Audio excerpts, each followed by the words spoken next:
Get ready for transcription in 5, 4, 3, 2, 1. Start. Mr. President, it is no accident that Indonesia is the first country I have visited since my assumption of office.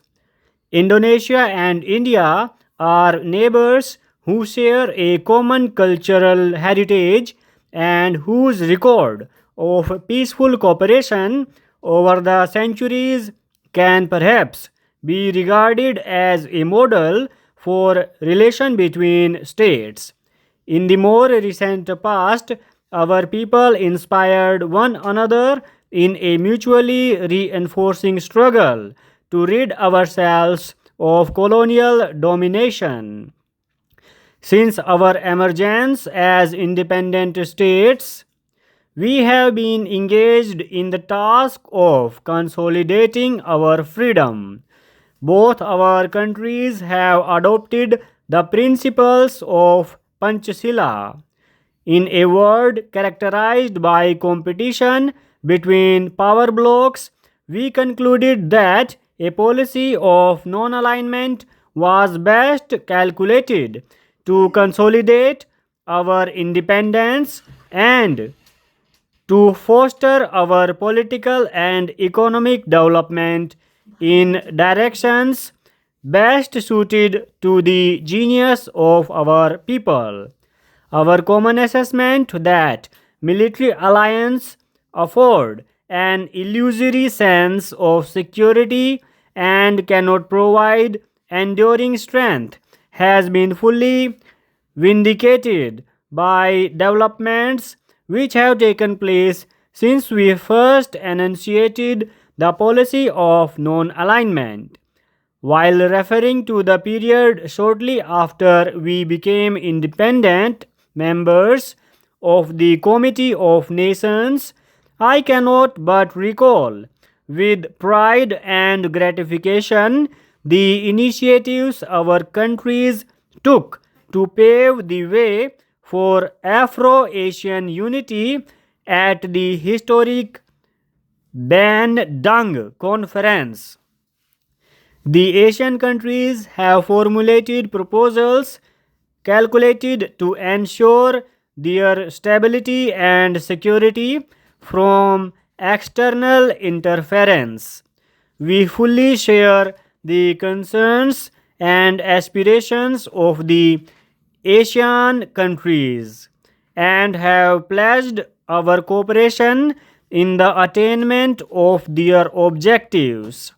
The concept of the Indian Ocean as a zone of peace constitutes yet a further assertion on the part of the littoral and hinterland states of their concern over the tension and the serious intensification of the arms race caused by the expansion of great power presence in our region.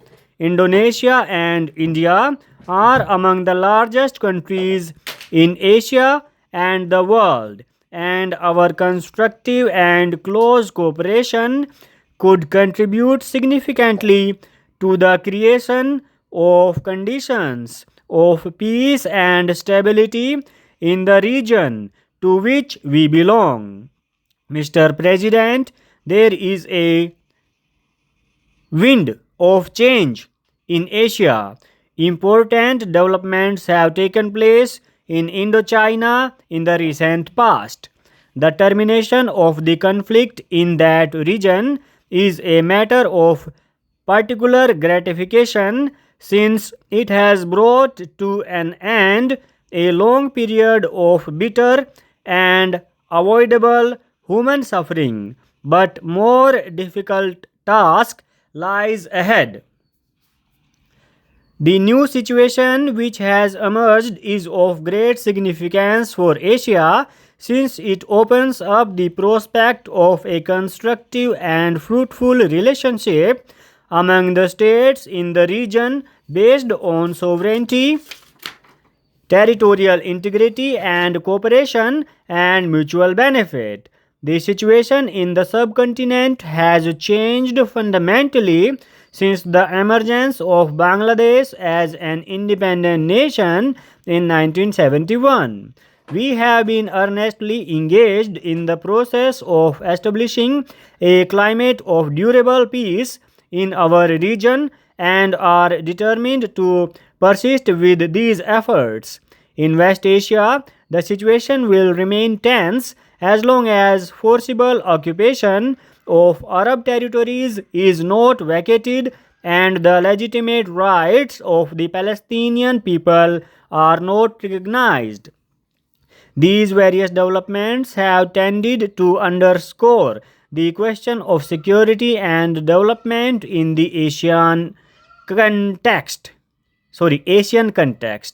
Mr. President, it is our belief that in the ultimate analysis, these can most effectively be assured through the establishment of stability and internal strength both in the national and regional context.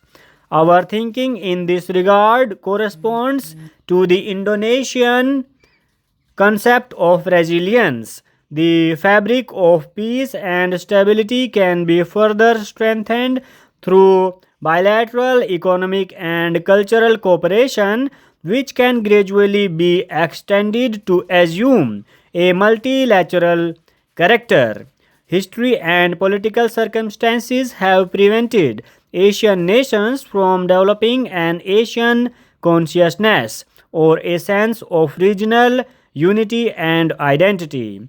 I am confident that through the promotion of closer cooperation and understanding between the nations of our region, we can take decisive and meaningful steps towards the attainment of a goal which would undoubtedly be in the interest of all our people.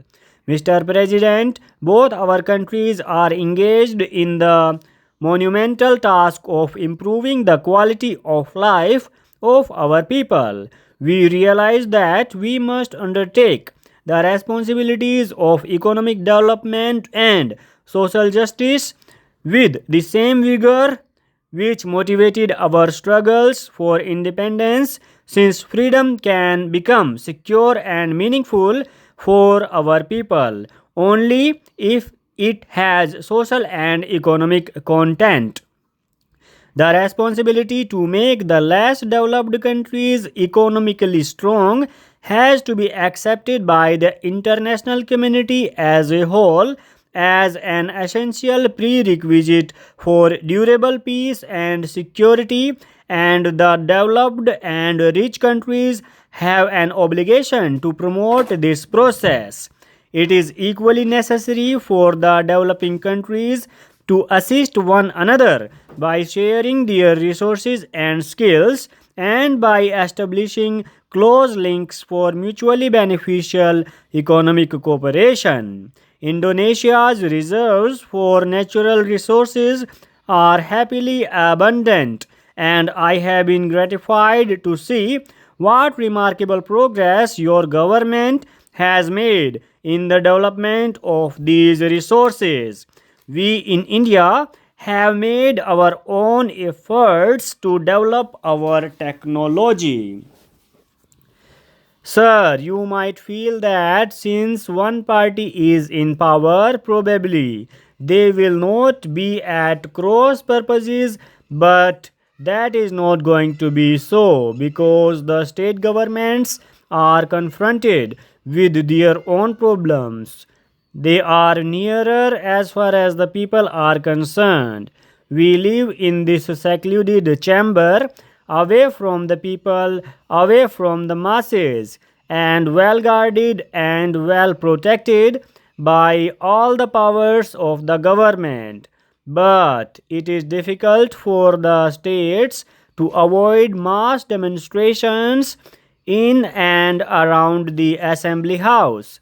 Such things happen, and the state ministers, since they live nearer the people, are more bothered about the demands and the development in their respective areas than the central government, and naturally they will hesitate to impose such taxes as cause discontent among the people. Full stop.